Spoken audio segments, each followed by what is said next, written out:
নিজেরা প্রাত্যহিক জীবনে কত টাকা পয়সা খরচ করি আমরা, তাই না? ফুচকা খেতে, খাবার খেতে, শপিং করতে, মোবাইল কিনতে কত টাকা পয়সা খরচ করি।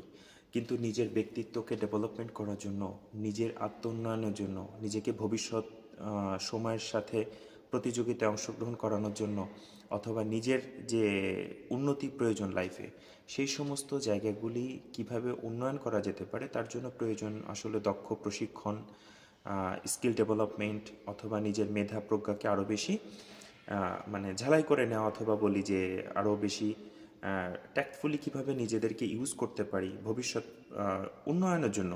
কিন্তু দেখেন, সব কাজে টাকা খরচ হচ্ছে, কিন্তু এই এক জায়গায় আসলে তখন আর টাকা থাকে না। একটা বই কিনবো বা কোনো একটা প্রশিক্ষণ গ্রহণ করব, হয়তো 2000 1000 টাকা দরকার, এত এত ছাড় দিচ্ছে, তখন আর আমাদের টাকা থাকে না।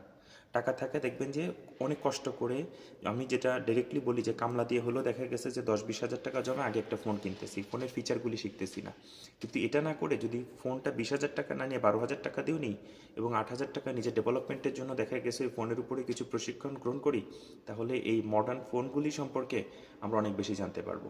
তো আসলে আত্ম উন্নয়নের জন্য টাকা খরচ করা উচিত, এটা আমি অবশ্যই সাপোর্ট করি।